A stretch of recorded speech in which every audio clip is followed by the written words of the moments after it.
Thank you for tuning in to another episode of Grieving Voices. Although, if this is your first time, thank you for being here.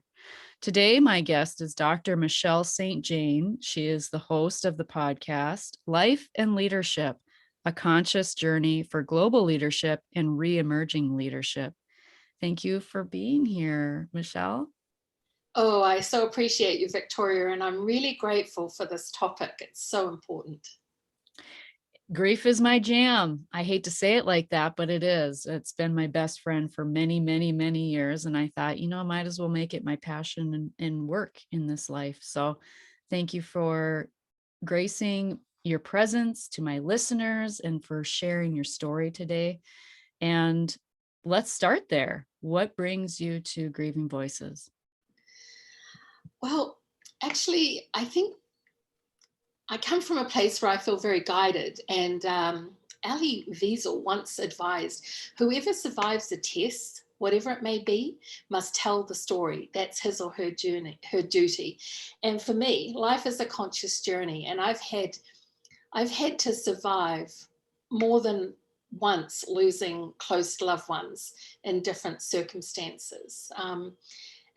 Once was finding my grandfather dead, once was my husband dying when I was 27, and once was a boyfriend who was killed in a road traffic accident. All in different decades, over 30 years, just really tough things to endure. And through the grieving, there were these gifts that came about. So let's start at 15 when you found your grandfather. How did that impact you? And what was the aftermath of that? Like, was there communication around what happened? Any discussion? Well, my grandfather is my first close experience. When my grandmother had died, it was all hush hush and children weren't included. Unlike other wisdom traditions, like, for example, I was born in New Zealand, so the Maori have a tradition where everyone is involved. There are certain things that you do to respect your deceased loved one and how you go through a process. But for me, at that time, in the 70s, that did not happen. It was all just very hush-hush. We didn't know, we were not involved. There was no recognition of any impact on what might have happened. I wasn't particularly close to my grandmother, but there was a huge sudden gap there. In contrast with my grandfather, who actually died probably about 10 or 12 years later, we were very close. He was my hero, my protector, and I was very blessed with that. But when in the year leading up to his death, my mother and him had a fight, and they often fought, which is nothing unusual, but they had quite a bad one. And I remember in the weeks leading up to his death, and particularly the last 3 days, I knew something was wrong. And I was very concerned that we'd had no contact. And I was, absolutely belligerent. We need to go check on him. We need to go check on him. And eventually we went and checked on him, and he had passed away. So again, I was 15. Children weren't really included in anything. There was all the family dramatics, as there are sometimes. And consequently, it was his funeral. He was cremated, and I had such a traumatic reaction to his service being held at the crematorium, and then him going through to, left the room on this, how they do, depending where you are. And I had such a very, very, very bad reaction, but there was no room to have any emotions because there was the family drama and all sorts of going ons. And my reaction was just considered bad behavior, So I had all my angst and eventual anger and then this trauma, and nobody was talking to each other, we just, don't talk, don't tell. And I found that very upsetting. So the learning I got from that was my family could not be there for me. They had enough going on of their own, which is often the case. But I learned that sometimes when you're in a situation like that, you either can be your own worst enemy or your own best friend. I chose the latter path. I, being so young and there weren't the services and support around, anger certainly translated into a fury. It fueled me to do many things I may not have done. And of course, it was years later, I had a lot of time to work on therapy and trying to deconstruct some of those roadblocks that can come out of these situations. I love how you said that you can be your own worst enemy or your own best friend. And you kind of learn, like you said, how to respond by the people who are around you. Like what's appropriate or what is acceptable. Or, and like you said, you learn quickly, I can't rely on my family to be there to support me in the way that I need. And so how did that impact you when you found, like when you experienced when your husband passed? Well, with regards to my family, I ended up breaking away, which ended up being a much bigger gift because I could have been subsumed by that environment where people were doing the best that they could, which was not going to be very good for me. So the outcome of that one was basically I had my passport and got on a plane when I was about 17 and started traveling. So I took what is commonly called today the geographical transfer option. Just Wow. what I didn't realize was where you go, you take yourself. So, as I said, many years later, I took the path down some therapy to help me deal with that. So, with regards to my husband, he died when I was 27, and we were coming up on 10 years marriage. Um, oh gosh, that experience taught me that walking the last mile is really important. And how you go about doing that, get the support that you need to do this. Again, I was back in New Zealand around my family of origin. Um, and my mother had actually lost my stepfather virtually a year to the same month. So we were both widowed within a year of each other. So as you can imagine, doing the best that she could, she had huge issues around grief and coping, and the skills and how to do this. There were challenges. So the gift that I got from my husband passing unexpectedly was he left me with today really is the present, and therein lies the gift. So living in the now and today and appreciating those who are around us is really, really important. The other part of the experience, which I found so difficult and still do, to be very honest, was that, and I'm going to quote Martha Whitmore Hickman, who's been a huge inspiration. She has a book called Healing After Loss Daily Meditations for Working Through Grief. And I didn't get that book for a couple of decades later, but she has a quote: nothing could stop you, not the best day, not the quiet, not the ocean rocking. You went on with your dying. My husband had an aneurysm hook in his lungs, and he ended up being brain dead, but he was a very fit person. So consequently, he was in a coma after coming off life support for over 36 hours. So this is what I mean by walking that last mile, staying present in the now with the time that we had left, and also walking it with my head held high. My young children, I had 3 young children, 9 months old, 5 and 6 years old, is really important. It's left a blueprint for them that they may or may not never ever use. But the hard thing for me as a young woman was there was nothing that could stop him dying. He was brain dead. And I had all these mixed feelings around how long after he came off life support that he remained with us. So I was also wrestling with, I just want you to be at peace. I just want to figure out how I get on with life now, but I don't want you to go, but you're already gone, but I still hear your heart beating. Like, very, very, very difficult. So that quote was by Martha Whitmore Hickman.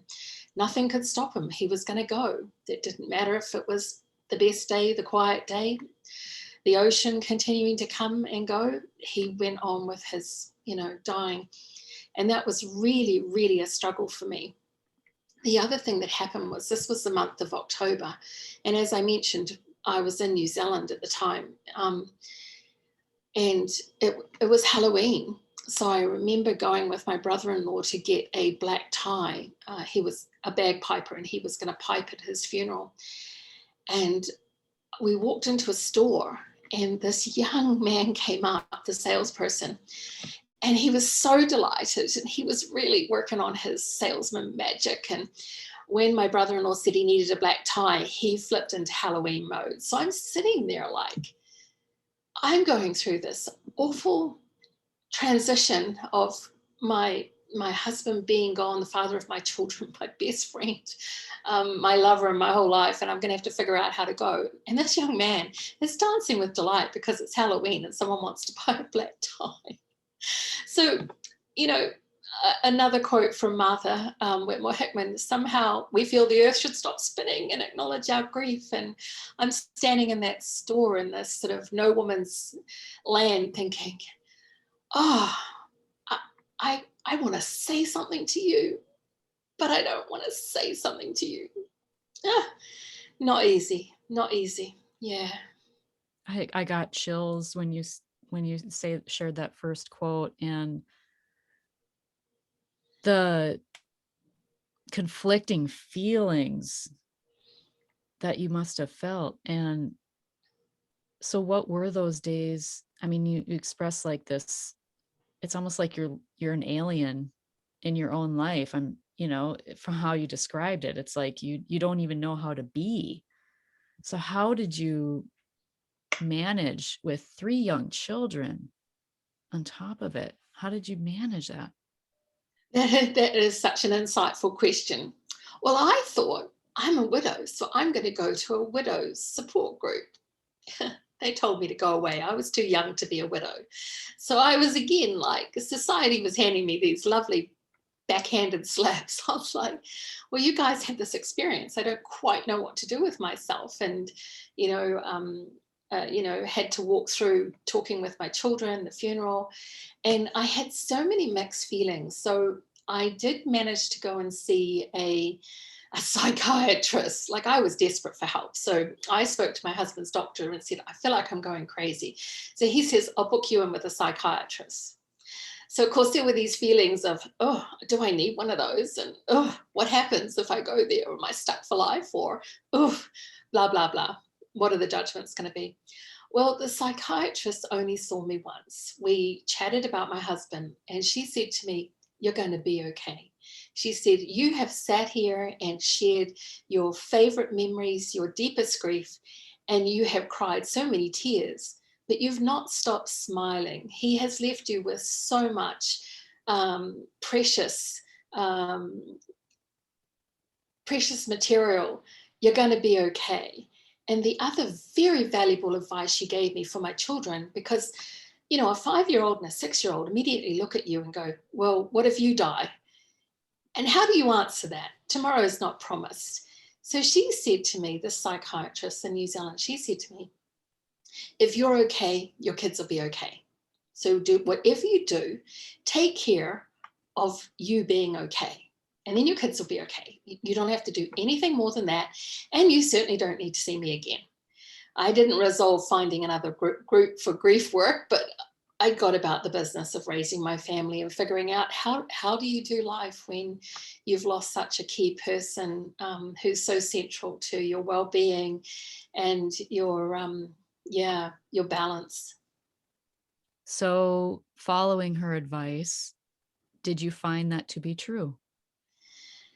As best as you can, let's face it. Sometimes, nobody comes with a handbook, so my kids will probably be in therapy for life. But I've always done the best that I can. I come from the position of I can only lead by example. And there is one other death I'd like to share with you. Well, actually two. One was I decided to date many years later, and I met this lovely chap. And we had 8 weeks together, and he was killed in a highway accident. So you'd think by now I'd be feeling like, oh my gosh, this is scary, these close people in my life. But for me, that death, I got to walk the last mile with his sons and be present for them when almost like Groundhog Day, his family all around weren't coping particularly well, and there was a lot of drama. So for me, and I'll quote Martha Whitmore Hickman again, um, so maybe the experience of loss not only helps us clarify what is important to us, but also helps us know where we are and the direction we want to go in. So I knew I had a moment in time. I had only been around this man for 8 weeks. In the previous week before, he had introduced me to his sons by surprise, because I was not agreeable to that. As a parent myself, I did not want to be involved in someone's family life, particularly with children, unless it was going to be a long-term relationship, and 8 weeks is way too early for that. And at the funeral, I found out that he was going to propose, which again, it was way too early for all of that. But he was so happy. And at the wake, people kept saying, I don't know what you did, but it's the happiest they had ever seen him. And they thought it was down to me. So I also was carrying this sort of guilt because I had been cross at him for introducing me to his boys by surprise. And we'd spent the weekend together a few days before he had died. They were supposed to have been with their mother. So I had to wrestle with some feelings. But to go back to Martha Whitmore Hickman's quote, it clarified what was important to me, that I was asked by the family to stay for his funeral. So I just decided to be the steadying presence that I could be, not part of the drama, and also in the direction that I wanted to go, that I needed to step gracefully back out because I was not going to be part of this circle. And they didn't need me to. They had plenty of family, but at least in the final goodbyes, I could make a contribution as a presence and pay my respects without being involved in all of the drama, which is not my ilk anyway. Well, and the gift in that too is that they thought of you. Like he thought of you. He obviously shared his feelings for you with his family and loved ones and people that mattered. And so the gift for you too was that, because would that, I mean, I imagine that would have been a very different experience for you too, had they been like, no, you barely knew the guy. Like, what do you want? What are you doing here? And so it was very much a gift for you too that he gave you without you really realizing it at the time. I'd also add just a little addendum to that story. When I got back to the city where I lived, he had, since the day we met, we lived in two cities. They were only 90 minutes apart, but that was how it was at that early stage. He had written me a letter every day. On his way to work every morning, he would stop and mail me a letter. What I did not expect was to get back after the funeral a few days later, and there had been a letter. I had a couple of letters that I came back to. So he got his final goodbyes in a beautiful way of reminding me how loved I was and how I had really contributed to his life. So sometimes there are just surprises and gifts that come that you can't see them coming, and that was something that he did. And I will forever be grateful because, it triggered a lot of the past losses as well. And encouraged me to go back and do some counseling and work my way through it. And I want to get to that, but I just want to share too how we don't really understand often the impact that we have on others. Yes. Yes. Yeah. And I would like to just share one last loss, which has happened during the pandemic and quarantine last year. My best friend, her name is Etoile, and she was very close to 100 years old, and we've been friends for the last nigh on 20 years. And I had been overseas, and when I got back in time for the quarantine to kick in, and I was unable to go and visit her because she had moved to an assisted living complex, and they had blocked that. And I lost her without being able to connect with her before that happened. So again, if you'll forgive me, but Martha Whitmore Hickman always has the right words. She writes, "It's a bittersweet joy the way our lost loves are forever in our hearts and minds. In fact, constant to our consciousness in a way they couldn't be when they were alive, because Then we depended on their comings and goings, the highs and lows of being with us, the vagaries of presence and convenience. And again, that is another difficult. I know people have lost people during pandemic and you know, a lot of hardship. The present really is the gift. Therein lies the gift for the people who are around us. And there is a process of healing that comes after loss. Often we're too busy with our lives to realize that this is so important too. And with all of your losses, and I know I share this frequently on the podcast, but if it's your first time hearing this, I have to share it again and again. But grief is cumulative and it's cumulatively negative. And so all of these losses that you just shared, they stack on each other. And it's like with every loss, you're adding another rock to a backpack that that you carry. And so what has healing looked like for you? And how has it changed over the years? I know you said the psychiatrist and that was your first experience, and then you mentioned therapy again, but how has that changed over the years and what does it look like now? Thank you for asking. Well, my first two losses were I tried to go join a widow group, and that didn't go down too well because I was way too young. And then I went to a psychiatrist, and she said, "You're in the wrong place. Keep moving." And that gave me the confidence to just get about doing what I needed to do. Um, and then over the years, I've done counseling and group work. I've found them very helpful. With my grandfather, there was a lot of rage with my losing my husband. Again, there was anger and despair. And there are many stages of grief that you need to go through and can go back and repeat. Finally, my husband, after he'd been dead about 20, 25 years, I kind of beat up on myself and was like, why is it every October, the three days where he went into a coma and we buried him, I literally would go into the doldrums. I couldn't function. I couldn't perform. I couldn't think clearly. I felt like I had the flu. Yeah, so for like 20, 25 years, maybe close to 30 years, this kept happening. And a friend of mine turned around and said, "Oh, get over it. Get over it."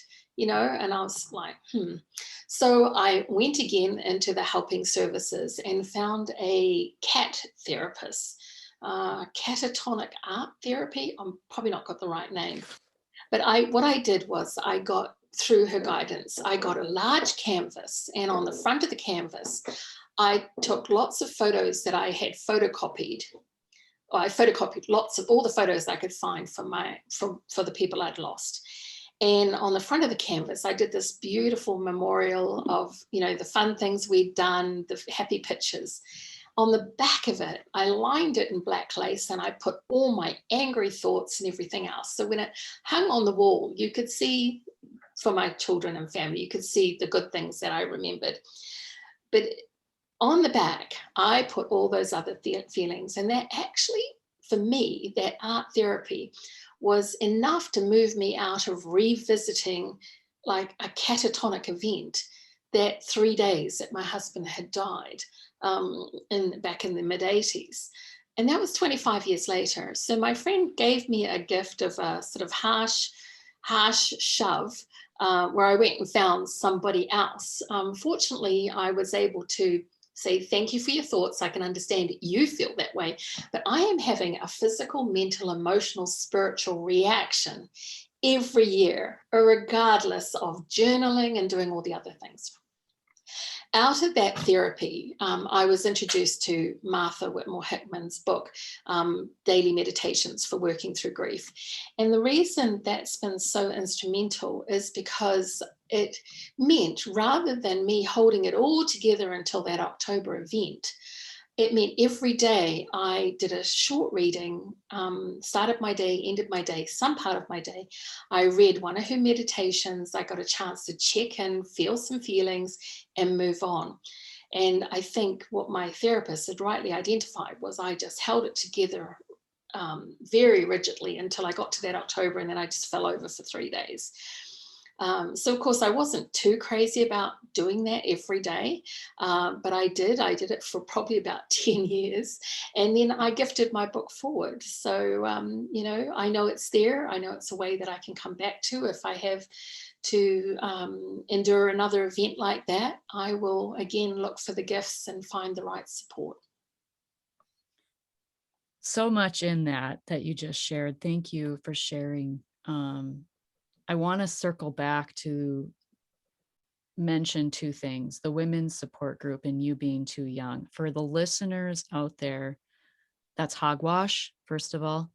Um, and shame on the women who said that to you, that you were too young. I think that is one of the hurtful and harmful things that we don't understand, or even like really, we don't know what we say sometimes. And but like you said, it turned out to be a gift for you because it sent you on your path to something better that you needed. Absolutely. And I might have been revisiting with people who were stuck.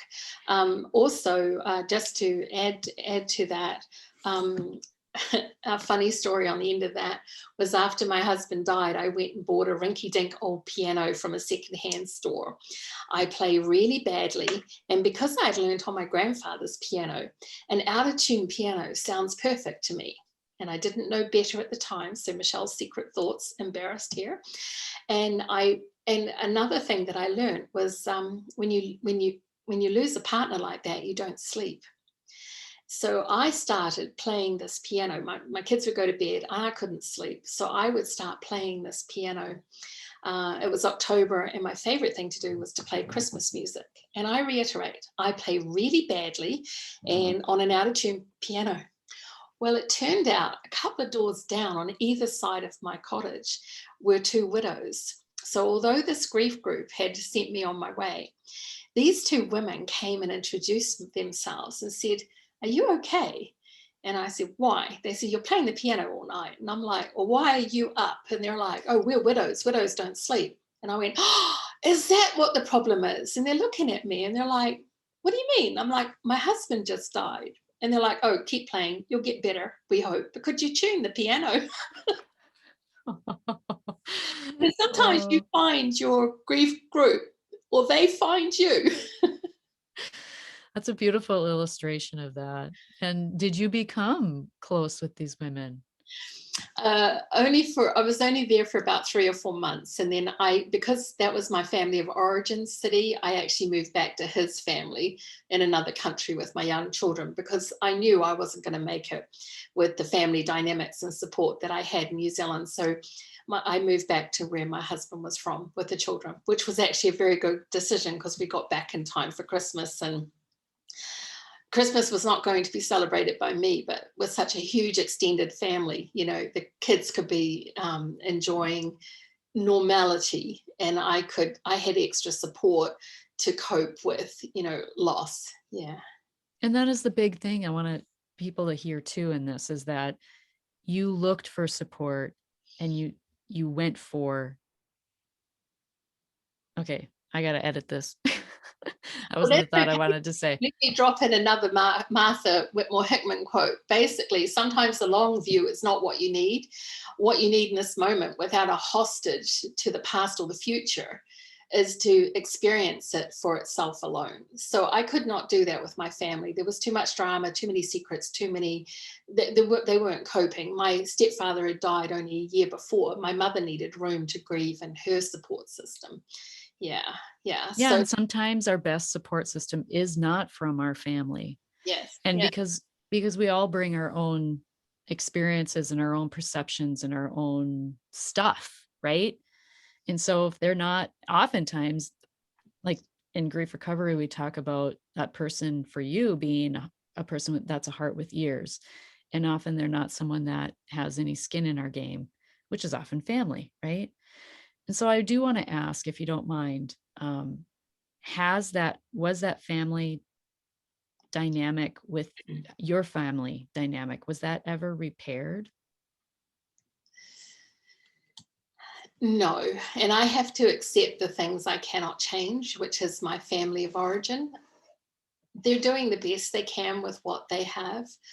And it's not the right place for me to be. So I have done my best to be a part, but I'm actually better staying out of it, which could be what their gift was to me.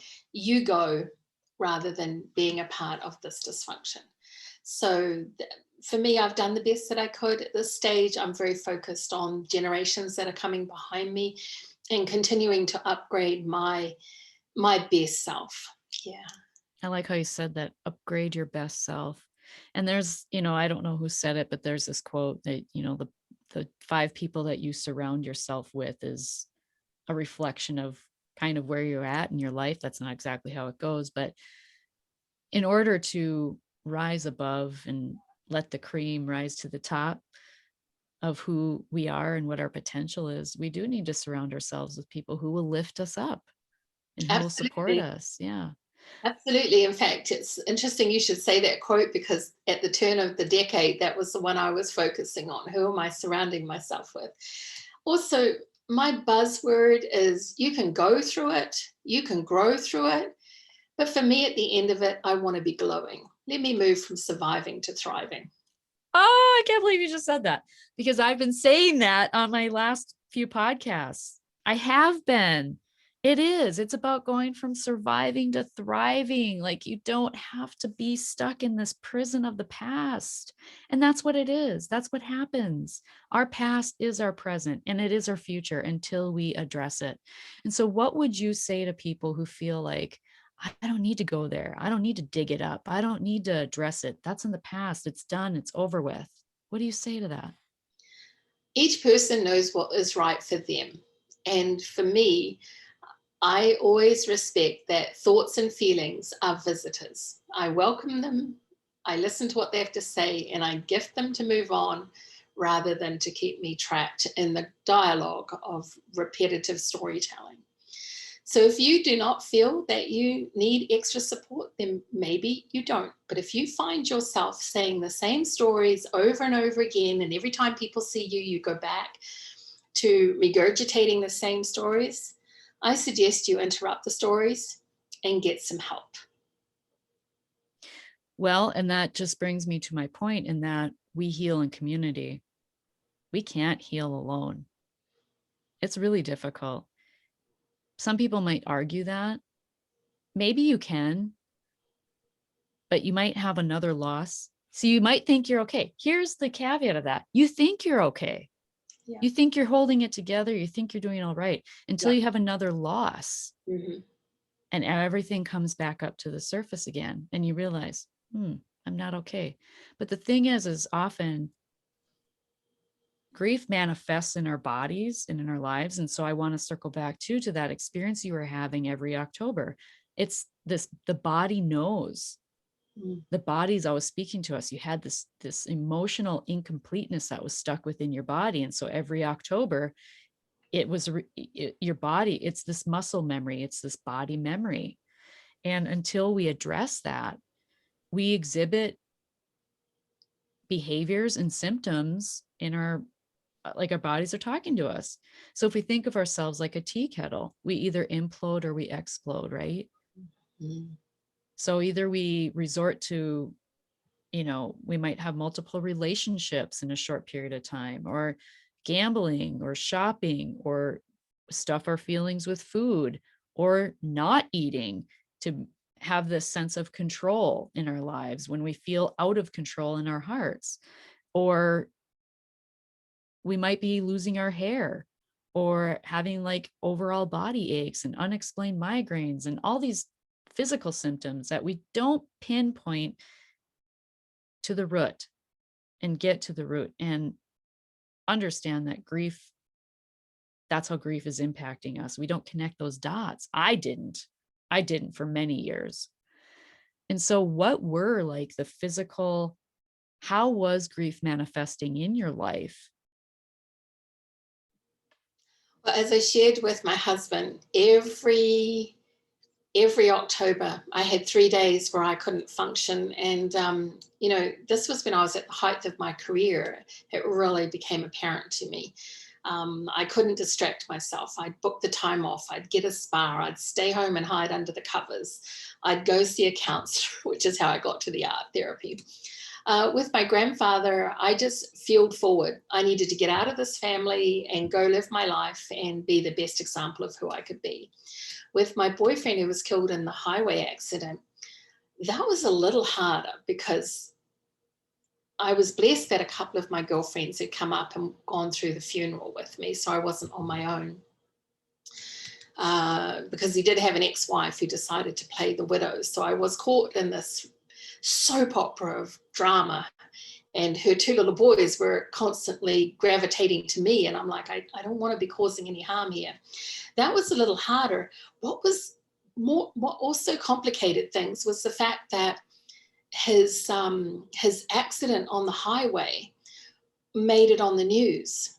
So consequently, the day he died, because I was visiting him the day he died, I was asked to come to a family dinner and the news was on, and I turned around immediately to see the accident, the aftermath, the smashed up car, hearing, and then the family also wanted to go and do a viewing, which I didn't want to do. And I ended up being sort of caught in the slipstream of having to go to a viewing and seeing him after he had died.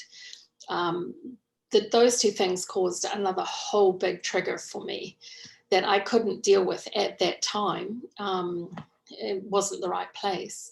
So again, I got counseling to help me work through some of that. But for a while, every time I went on that stretch of highway, I would get chills. I would start to shake for a long time. And in fact, I was in New Zealand for the last 5 years, and every time I went down that highway. So again, you don't always know how these things are going to play out or how long this might take. That's why I really liked one of Hickman's quotes about being your own best friend, because, it's best if we're not held hostage to the past, right? Or the future. Yeah, yeah. With my friend Etoile, who died last year, I mean, that's on top of trying to deal with a pandemic, a quarantine, a geographical transfer. Then I decided to change careers into podcasting. But I could hear her on my shoulder saying, "Oh, you are having so much fun, girlfriend. Go figure out how to do this. This is where you need to be." So I had those blessings, but I also needed to deal with, I hadn't managed to see her before she died. Not that I expected her to die. Respecting the rules of her residence and things like that. Carrying those guilts with me do not contribute to a future that she would like to celebrate me having. So how do you celebrate her? I talk about her. This is why I gave that first quote. Not only do we have a duty to share the stories, but also to share what people brought to our lives. And I have grandchildren, and I speak of their grandfather. And it's so surprising. But my youngest son, who was 9 months old when he died, has two young sons who are around 3 and 5. And he is exactly like his dad. He treasures his family. He values his children. His work doesn't subsume him to the expense of his family as far as is feasible in the work that he does. So, and he looks exactly like his father. He sounds like his father. So you just never know where the gifts are going to turn up, right? And, I try to share the stories with my grandchildren about their grandfather and things like that too. So when your kids were young, when this happened, I just want to ask this because it just kind of came to my mind right now. But when your children would bring up their father as they were growing up, you know, because I asked this because I actually heard this one time where a young child had lost her grandfather, and it was the mother's father, and she asked the child to not bring up the grandfather because it made her sad when she did. And I thought, oh, my heart just broke when I heard that, because here's this child that just wants to express her loss and Yeah, share, just yeah. when's grandpa coming back, or, she wants to understand. and the mother is just shooting her down. And again, don't take this as parents are doing bad and or badly or whatever. We do with what we do, what we know, right? And we don't know what we don't know. And Mm, so it is, we're doing the best that we can in any given situation. And that's why I'm so passionate about the education piece mm, of grief, so that people can break that cycle, because she's learning in that process. Don't talk about yeah. don't talk about your grief. Don't talk about your sadness because it makes mommy sad. So how did you navigate that aspect? My husband was such a huge force in our lives. He was huge. He only worked the hours that the children were in school. He was a very big piece. So sharing the stories, keeping it alive, having a chuckle with their grandmother, his mother, and his brothers was very important. And if the children brought it up, well, we talked about it. I always, every Christmas and every birthday, I pulled out a birthday book that we had started when our oldest son was born. So that came out and he was present in all of those. Where I did fail was I just couldn't do Christmas. I pulled out the Christmas book, but because he died very close to my birthday and Christmas, those two celebrations got very damped down for me. I didn't do well with those. Um, yeah, families with the don't talk, don't tell, the secrets. As I said, my mother had been fighting with my grandfather. We were not to discuss that. It just built up and a lot of anger inside of me. Um, I'm probably lost my track here, but basically, yeah, what I didn't do well was birthdays and Christmases for me. What I did do well was we had birthday and Christmas books of photos. When my kids got much, much older, I did do a decoupage of lots of photos across the years that involved him as well. So once they all went 21, I just did a big canvas of photos that included their father. Um, yeah, my youngest son, he has said, I didn't know my dad, so I don't want to talk about him. So I talk to my grandsons, so I can respect that. But I'm not, if my grandsons do something that reminds me of their grandfather, I'd be like, oh, let me tell you this story about when, and then I'd tell some funny stories because he was huge. But what I will tell you, which I don't always navigate particularly well, well, actually, no, I dodge, is even though my husband's been had passed well over 30 years ago, there are still people who will come up to me and ask, how's Bobby? You know, what's he up to? And I actually dodge by saying, he's resting very comfortably, thank you. Wow. Because after 30 years of that, I'm just so over trying to explain that he died decades ago. That's really tough. Yeah, yeah. Wow. Well, thank you for sharing all of that. Um, what gives you the most joy nowadays? Well, I certainly took to heart when my husband died that today is the present and therein lies the gift. I work, I consciously try not to take people for granted.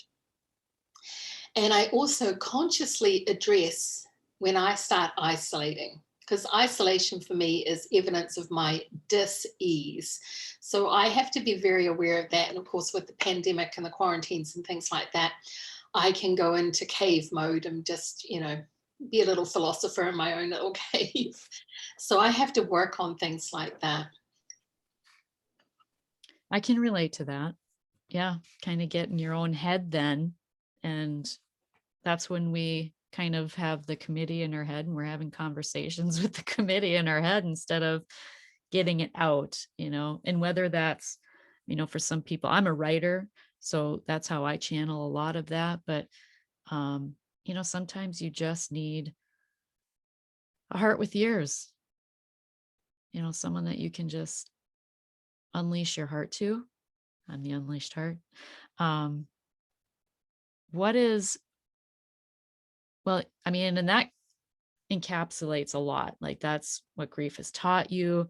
Um, it's probably also a piece of advice that you would give too, right? Like just take a moment to reflect on today.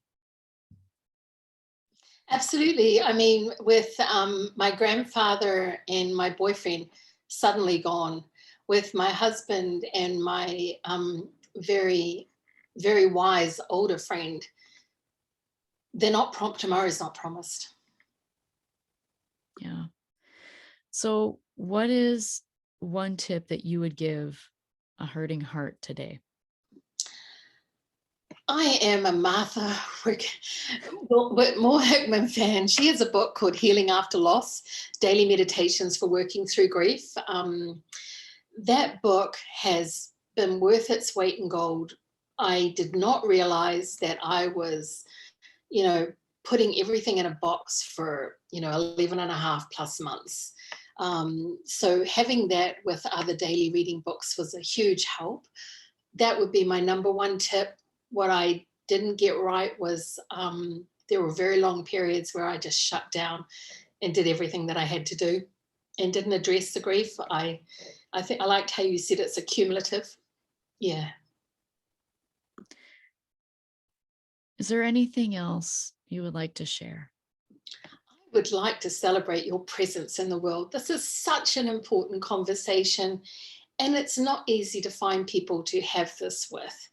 There are books, but just having the chance to have community, to speak into your listeners' ears and share from the heart around this extremely important topic. And I really appreciate you. Thank you for your contribution in the world, Victoria. Thank you for saying that. Yeah, it's definitely become a really meaningful side passion for me, for sure. Because we often don't feel like we have an opportunity to share from a space where we won't be judged, criticized, or analyzed, where our story won't be judged, criticized, or analyzed. And so it is my hope that through stories like yours and all the people that bless my podcast and are a guest, that people take away a sense of hope that you can go from surviving to thriving. Um,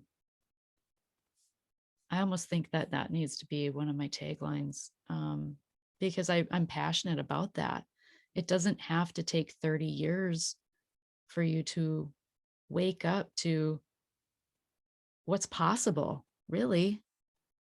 Um, it's never too soon and it's never too late.